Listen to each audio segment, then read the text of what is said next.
കഴിഞ്ഞ LDF സർക്കാരിൻ്റെ കാലത്ത് ഏറ്റവും കൂടുതൽ വിമർശനങ്ങൾ ഉയർന്നൊരു പദ്ധതിയാണ് നിങ്ങൾക്കറിയുന്നപോലെ സിൽവർ ലൈൻ പദ്ധതി. നിരവധി കുടുംബങ്ങൾക്ക് വീട് നഷ്ടമാകുമെന്ന് മനസ്സിലായതോടെ പ്രതിഷേധങ്ങൾ ഇരമ്പി. അതുപോലെ ഇതിനെ തുടർന്ന് സർക്കാർ പിന്മാറിയെങ്കിലും പൂർണ്ണമായും ഇത് സംബന്ധിച്ച ഉത്തരവ് പിൻവലിച്ചിരുന്നില്ല. അത് കാരണം പല ആളുകൾക്കും ഒരുപാട് ബുദ്ധിമുട്ടായിരുന്നു. പുരയിടം വെക്കാൻ പറ്റുന്നില്ല, വീട്ടിൽ താമസിക്കാൻ പറ്റുന്നില്ല. എന്നാലും പുതിയ സർക്കാർ വന്നതോടെ വലിയ പ്രതീക്ഷയിലാണ് ഇതിലെ രക്തസാക്ഷികൾ. എന്തായാലും കേരളയിൽ വിരുദ്ധ സമിതിക്കാണ് ഏറ്റവും വലിയ പ്രതീക്ഷ. 1490 ദിവസം പിന്നിട്ട് ഈ സമരം തീർക്കാൻ സർക്കാർ ഇടപെടലുണ്ടായാൽ ഈ സമരം അപ്പോൾ തന്നെ തീർക്കുമെന്നാണ് സമരസമിതിക്കാർ പറയുന്നത്. ആ വാർത്തയിലേക്കാണ് നമ്മൾ പോകുന്നത്. കോട്ടയം മാടപ്പള്ളിയിൽ നിന്ന് ടോബി ജോൺസൺ ചേരുകയാണ്. Toby, good morning. യഥാർത്ഥത്തിൽ കേരളയിൽ പദ്ധതി എന്ന് പറയുന്നത് ഒരുപാട് കൊട്ടിഘോഷിക്കപ്പെട്ടൊരു പദ്ധതിയാണ്. ആ പദ്ധതി ഏതാണ്ട് ഉപേക്ഷിച്ച മട്ടാണ്. എന്നാൽ ഈ പദ്ധതിക്ക് വേണ്ടിയുള്ള സ്ഥലമെടുപ്പ് നടത്തിയ പലയിടങ്ങളിലും പ്രശ്നങ്ങൾ ബാക്കിയാകുന്നു എന്ന് ഞാൻ മനസ്സിലാക്കുന്നു. വിവരങ്ങൾ SKN തീർച്ചയായിട്ടും കഴിഞ്ഞ പിണറായി സർക്കാരിന്റെ കാലത്ത് വലിയ അവരുടെ ഒരു പ്രധാനപ്പെട്ട പദ്ധതിയായി കൊണ്ടുവന്ന പദ്ധതിയായിരുന്നു കേരയിൽ. അത് നടപ്പാക്കാനുള്ള നീക്കം അതിന്റെ പ്രാഥമിക സർവേയിലേക്കൊക്കെ കടന്നതോടുകൂടി ജനങ്ങൾ വലിയ ആശങ്കയിലായി. കേരളത്തിന്റെ അങ്ങേയറ്റം മുതൽ ഇങ്ങേയറ്റം വരെ വലിയ ആശങ്ക, ആ പുരയിടങ്ങൾ നഷ്ടമാകുമോ, വീട് നഷ്ടമാകുമോ എന്നുള്ള ആശങ്കയിൽ നിൽക്കുകയായിരുന്നു. അങ്ങനെയാണ് ഇതിന്റെ ഒരു സർവേ കല്ല് സ്ഥാപിക്കുന്ന ഒരു നടപടിയിലേക്ക് സർക്കാർ കടക്കുന്നത്. അത് വലിയ പ്രതിഷേധങ്ങൾക്കിടയാകുന്നു.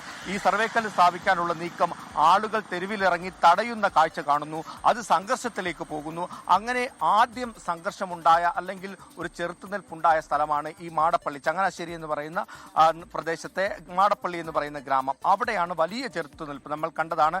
പണ്ട് 2002 മാർച്ച് 17 ആ സംഭവം നടന്നത്. സ്ത്രീകളടക്കമുള്ളവരെ പോലീസ് ലാത്തിചാർജ് ചെയ്യുന്ന കാഴ്ച, വീട്ടമ്മയെ മകളുടെ ഫ്രണ്ടിലൂടെ വലിച്ചിഴച്ചു കൊണ്ടുപോകുന്ന കാഴ്ച, അങ്ങനെ കേരളം കണ്ടിട്ടില്ലാത്ത തരത്തിലുള്ള കാഴ്ചകൾ കണ്ട ഒരു നാടാണിത്. അവിടെ ഇപ്പോഴും സമരം നടക്കുകയാണ്. അതിനുള്ള കാരണം ഇതുമായി ബന്ധപ്പെട്ടിട്ടുള്ള ആ ഉത്തരവ് അത് പൂർണ്ണമായും പിൻവലിച്ചിട്ടില്ല എന്നുള്ളത് സംബന്ധിച്ചാണ്. മറ്റ് നടപടിക്രമങ്ങളൊക്കെ ഒരു പരിധി വരെ തടഞ്ഞുവെങ്കിലും അതിന് മുന്നോട്ട് പോകാനുള്ള സാധ്യതകൾ ഇപ്പോഴും നിൽക്കുന്നുണ്ടെന്ന് ഇവർ സംശയിക്കുന്നു. അതുകൊണ്ടാണ് 1500 ദിവസം അടുക്കുകയാണ് ഇവരുടെ സമരം. ഈ പുതിയ സർക്കാർ വന്ന പശ്ചാത്തലത്തിൽ ഇന്നലെ മുഖ്യമന്ത്രിയെ നേരിട്ട് കണ്ട ഒരു നിവേദനം ഇവർ നൽകിയിട്ടുണ്ട്. ആ നിവേദനത്തെ തുടർന്ന് ഇതിന്റെ നടപടിക്രമങ്ങൾ പൂർണ്ണമായും പിൻവലിക്കാനുള്ള ഉത്തരവ് സർക്കാർ ഇറക്കുമെന്നുള്ള പ്രതീക്ഷയിലാണ് സമരസമിതിയുള്ളത്. നമുക്ക് അവരോട് തന്നെ ചോദിക്കാം. ഇതിപ്പോൾ 1500 ദിവസത്തിലേക്ക് കടക്കുകയാണ്. പൂർണ്ണമായിട്ടും ഈ പുതിയ സർക്കാർ ഈ ഉത്തരവ് പിൻവലിക്കുമെന്ന് പ്രതീക്ഷിക്കുന്നുണ്ടോ? തീർച്ചയായിട്ടും പദ്ധതി പിൻവലിച്ച് ഉത്തരവിറക്കും എന്ന് തന്നെയാണ് ഞങ്ങൾ പ്രതീക്ഷിക്കുന്നത്. പദ്ധതി പിൻവലിച്ച് ഉത്തരവിറക്കുക തന്നെ വേണം. പദ്ധതി പിൻവലിച്ച് ഉത്തരവിറക്കണം, കള്ളക്കേസുകൾ പിൻവലിക്കണം, ഭൂമി ഏറ്റെടുക്കാനുള്ള നോട്ടിഫിക്കേഷനും പിൻവലിക്കണം. തീർച്ചയായിട്ടും ഞങ്ങൾ ഇന്നലെ മുഖ്യമന്ത്രി ബഹുമാന്യനായ ശ്രീ VD സതീശനെ കണ്ടിരുന്നു. അദ്ദേഹം പ്രതിപക്ഷ നേതാവായിരുന്നപ്പോൾ ഈ പന്തലി വന്നതാണ്. ഞങ്ങൾക്ക് അന്ന് ഉറപ്പ് തന്നതാണ്. അദ്ദേഹം ഇന്നലെയും അത് വാക്ക് തന്നിരുന്നു. പിൻവലിക്കണം, അതിന്റെ അപാകം, പദ്ധതിയുടെ അപാകം ഇനി ബോധ്യപ്പെടുത്തേണ്ടുന്ന കാര്യമില്ല. വസ്തുതകളുടെ യാഥാർത്ഥ്യങ്ങളുടെ അടിസ്ഥാനത്തിൽ പ്രതീക്ഷിക്കുന്നു. എന്തായാലും തീർച്ചയായിട്ടും പിൻവലിച്ച് ഉത്തരവിറക്കുക തന്നെ വേണം. മുഖ്യമന്ത്രി അടക്കം നമ്മുടെ ഈ സമരത്തിന്റെ ഭാഗമായിരുന്നു പല സന്ദർഭങ്ങളിലും. അതാണ് VD സതീശൻ ഈ സമരപ്പന്തലിൽ വന്നിട്ടുള്ളതാണ്. ഇത് ഈ ഒരു ഉത്തരവ് വന്നാൽ ഈ സമരം അവസാനിപ്പിക്കും. തീർച്ചയായിട്ടും ഉത്തരവ്, സിൽവർ ലൈൻ പദ്ധതിയുടെ ഉത്തരവ് പിൻവലിച്ച് ഈ സമരപ്പന്തൽ പൊളിക്കുന്ന ദിവസം മുഖ്യമന്ത്രി ഈ സമരപ്പന്തലിൽ എത്തുമെന്ന് ഞങ്ങൾക്ക് വാക്ക് തന്നിട്ടുണ്ട്. മുഖ്യമന്ത്രി ശ്രീ VD സതീശന്റെ സാന്നിധ്യത്തിലായിരിക്കും ഈ സമരപ്പന്തൽ പൊളിക്കുന്നത്. ഞങ്ങളെ സംബന്ധിച്ചിടത്തോളം വളരെയധികം കഴിഞ്ഞ 6 വർഷമായി ഞങ്ങൾ കഷ്ടപ്പെട്ടതിന്റെ പ്രതിഫലം ഞങ്ങൾക്ക് ലഭിക്കുവാൻ പോവാണ്. വളരെ സന്തോഷവും പ്രതീക്ഷയുമുണ്ട്. ഞങ്ങളുടെ കേസുകൾ പിൻവലിക്കുമെന്നും ഉത്തരവുകൾ പിൻവലിക്കുമെന്നും ഞങ്ങൾ പൂർണ്ണമായി വിശ്വസിക്കുന്നു. അതാണ് മറ്റൊരു പ്രധാനപ്പെട്ട കാര്യം. അതായത് ഇതുമായി ബന്ധപ്പെട്ട ഒരു കേസ് ഉണ്ടായിരുന്നു. അതായത് ഈ സമരത്തിൽ പങ്കെടുത്ത വീട്ടമ്മമാർക്ക്, അതായത് സാധാരണക്കാരായിട്ടുള്ള ആളുകൾക്കെതിരെ കുറെ കേസ് എടുത്തിട്ടുണ്ടായിരുന്നു. നമുക്ക് റോസ്ലിൻ ഈ വീട്ടമ്മയെ കൂടി പരിചയപ്പെടേണ്ടതുണ്ട്, അല്ലെങ്കിൽ ഒന്നുകൂടി കാണിക്കേണ്ടതുണ്ട്. ഒരു പക്ഷേ കേരളത്തിലെ എല്ലാവർക്കും അറിയാവുന്ന ഒരു വ്യക്തിയാണ്.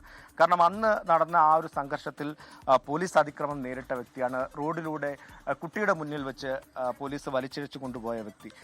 ഇപ്പോൾ ഒരു പ്രതീക്ഷയുണ്ടോ? 1490 ദിവസം ഞങ്ങളുടെ നെഞ്ചിൻ്റെ അകത്തൊരു കനലെരിയുകയായിരുന്നു.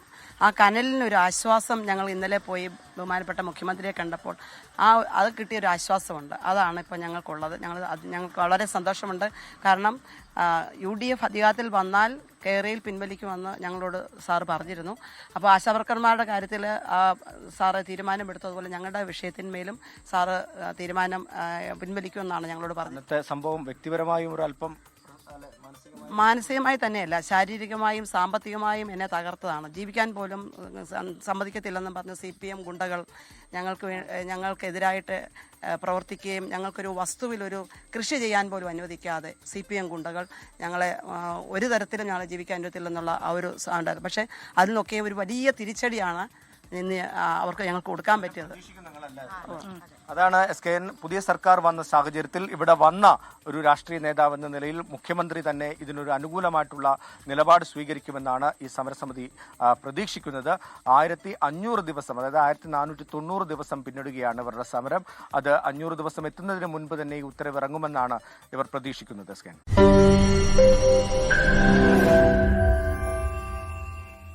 ലോകത്തെവിടെയായാലും ഏത് സമയത്തും 24 വാർത്തകളും ഓഗ്മെന്റഡ് റിയാലിറ്റി പാക്കേജുകളും എക്സ്പ്ലെയിനറുകളും വിശദമായി കാണാൻ ഞങ്ങളുടെ യൂട്യൂബ് ചാനൽ നിങ്ങൾക്ക് സബ്സ്ക്രൈബ് ചെയ്യാം.